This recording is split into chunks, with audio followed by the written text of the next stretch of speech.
حبوا بادي طبعًا عرفتوا نتوما دابا الوجهة ديالتنا فين رايحين، كيف ما كتشوفوا حنا رايحين لمصر إن شاء الله بإذن الله، الله يوصلنا على خير ويوصل للجميع إن شاء الله على خير. فكيف ما كتشوفوا بأن هذا الفيديو هذا أنا صورته لكم وخديت لكم مقاطع من بلايص بزاف، حتى بالنسبة للتشويق للناس اللي بغاو يمشيو يزوروا مصر طبعًا يمشيو يشوفوها، لأن بصراحة هي بلد جميلة بزاف وفيها وطبعًا إحنا كتعرفونا إحنا المغاربة كنبغيو ديما نتعرفوا على تقاليد وثقافات أخرى، علاش لا؟ فكيف ما كتشوفوا فحنا دابا غاديين هنايا في Air France يا البنات دايرين فيها هاد الكاميرات هادي كتشوفي الطيارة وهي غادا من برا، الشكل ديالها كتشوفي اللي هو الرويضات ديالها من التحت، وكتشوفي حتى من الفوق إلا بغيتي تشوفي الشكل ديالها من الفوق. فالمهم كتكون هادي حركة جديدة أول مرة نشوفها أنا في الطيارة هنا، خصوصًا أنا كنت نمشي في Egyptair ما كنتش تنشوف فيها هاد الحركة هادي ما كايناش فيها، لقيتها في الAir France. وطبعًا الWiFi البنات كاين الWiFi طول الرحلة، يعني وأنتِ كاينة في الرحلة في الAir France كاينة فيها هاد القضية ديال الWiFi أنتِ مكونيكتية طول الرحلة وهي عندِك الإنترنت، حتى كتوصلي للوجهة ديالِك اللي أنتِ غادا ليها.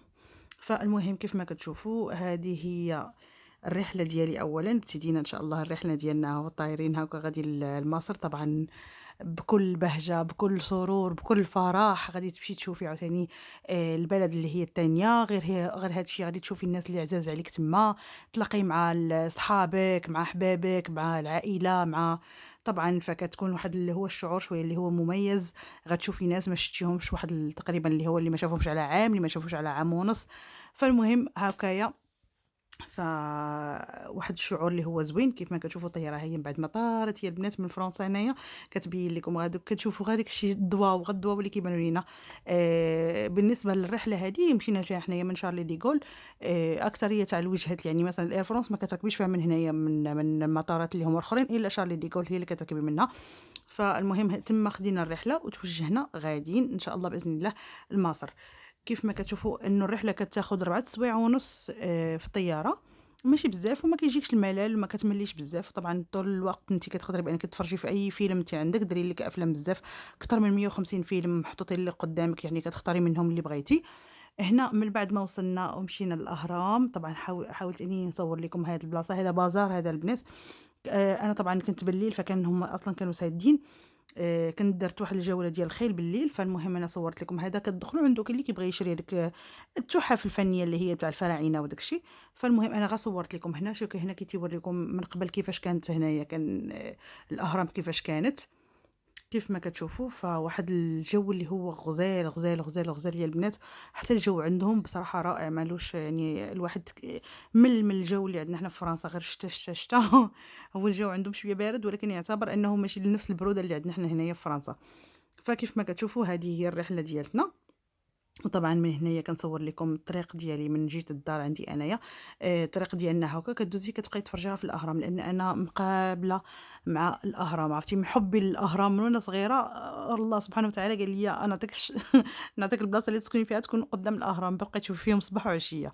فكيف ما كتشوفوا بصراحة لهادوك المعجزة وهاداك الأهرام كيفاش تبناو وداك الشيء سبحان الله العظيم يعني لحد الآن يعني كيفاش هُم قدروا بأنهم يبنيو هادوك الأهرامات اللي هُم يعني ما شاء الله يعني عرفتي والرسومات اللي عندهم غير الأهرامات، غير المعابد، غير يعني ثقافة وحضارة قديمة، يعني بصراحة ربي يعني حاجة اللي هي الواحد ما تخطرش له على البال، كل حاجة عندهم بصراحة زوينة وكل حاجة عندهم مميزة، يعني سبحان الله العظيم ملي كتكتشفي شي حضارة كتكوني نتيا بغيتي تكتشفيها طبعًا بالنسبة لِك شي حاجة اللي هي زوينة.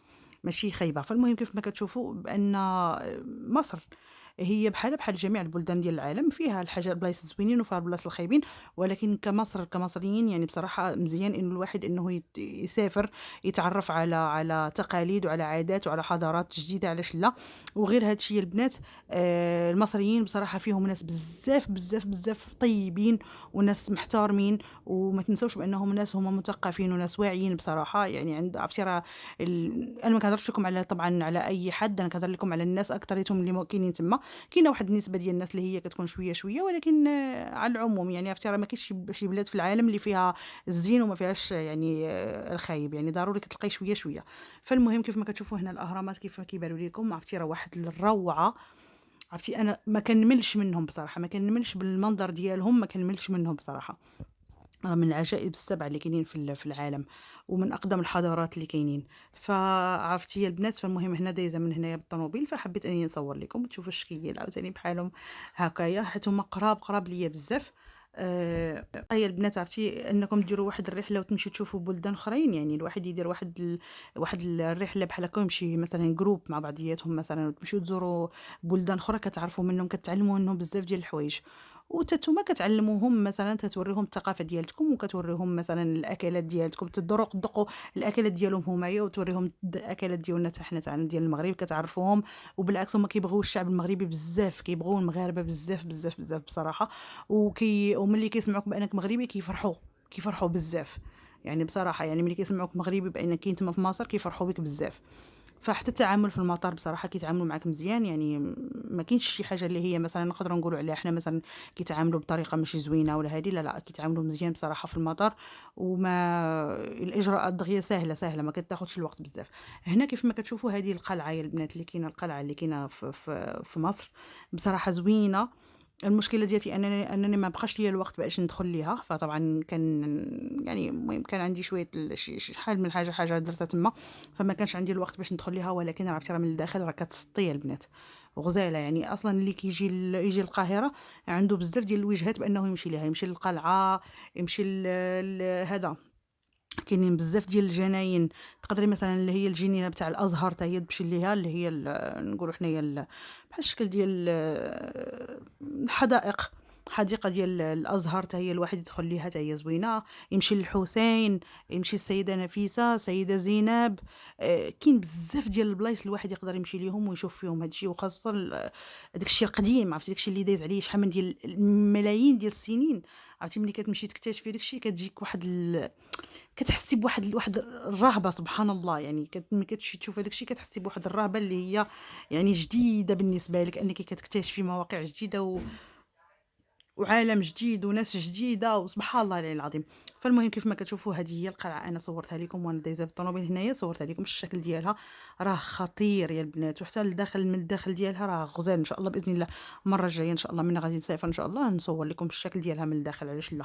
فكيف ما كتشوفوا كيف ما كتشوفوا هنايا كنصور لكم اللي هما الحاجات اللي هي قديمة كانوا كيرمموا فيها تمايا. فالشكل ديالها بصراحة تا هو تحفة، ما حبيتش انني نضيع اي حاجة في هذا الفيديو.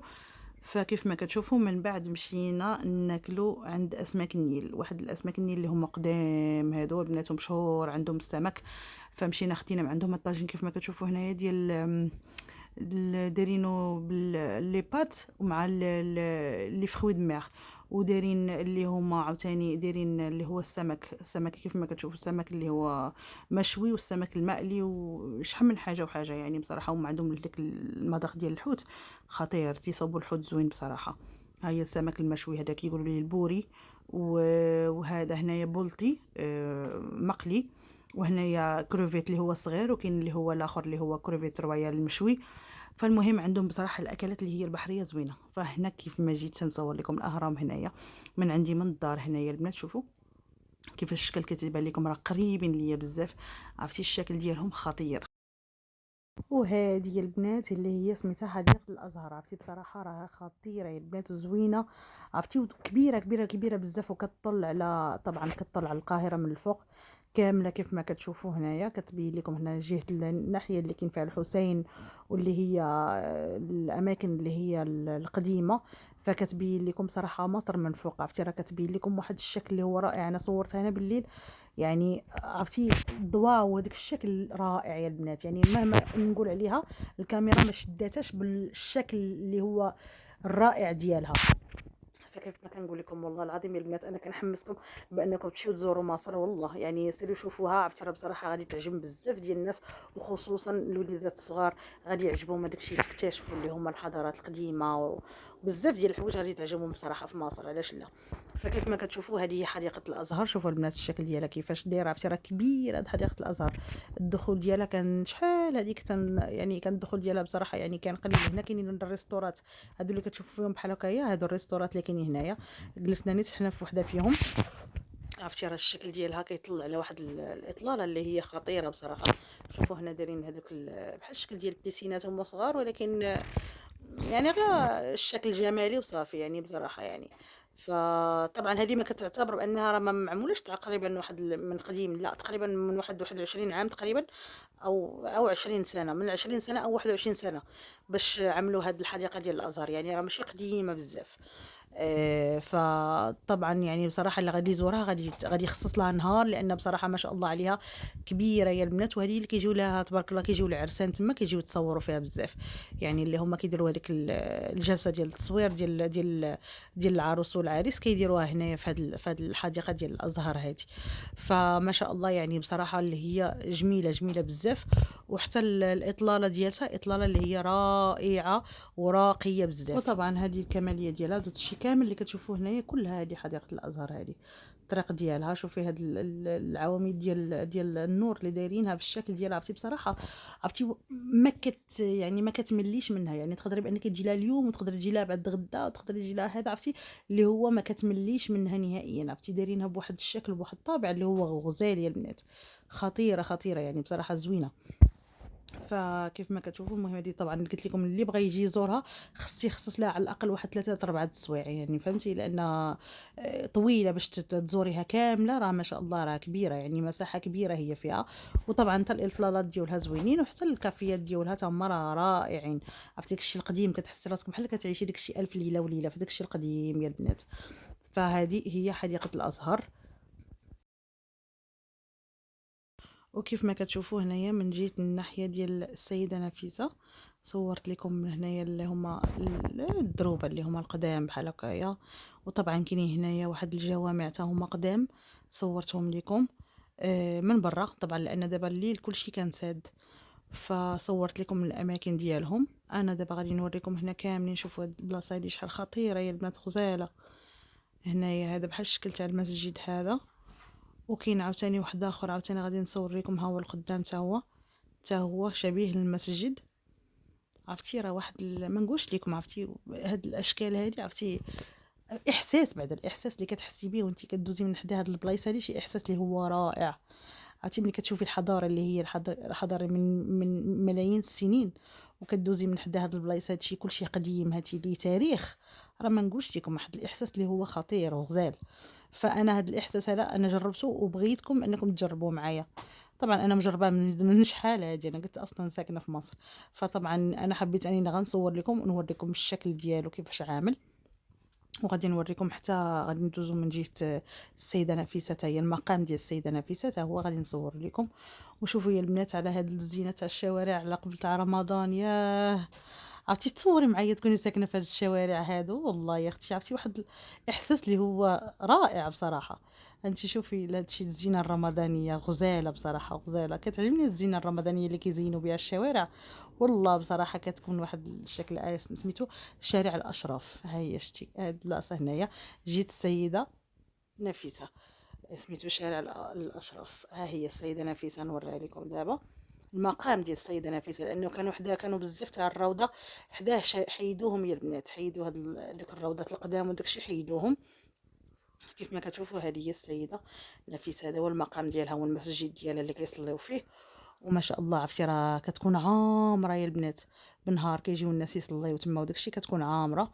فهذه هي السيدة نفيسة، يعني بصراحة اللي غيزور غادي يمشي يزور كاع هاد الأسياد اللي كاينين تما، السيدة نفيسة، السيدة زينب، السيدة عيشة، كاع هاد الأسياد هذا الحسين، يعني عندك بزاف ما تزور يعني بصراحة، يعني في القاهرة لوحدها راه خاصك على الأقل واحد 10 أيام إلا بغيتي تزوري هادشي كامل، خاصك واحد المدة ديال 10 أيام يلاه تزوري القاهرة كلها، القاهرة من غير طبعا لا رحتي اسكندرية ولا رحتي أي مدينة أخرى يعني بورسعيد أي مدينة أخرى بأنك تمشي تزوريها حتى هي راه خاصها حتى هي الوقت ديالها باش تشوفي جميع الحوايج اللي كاينين في هذيك المدن.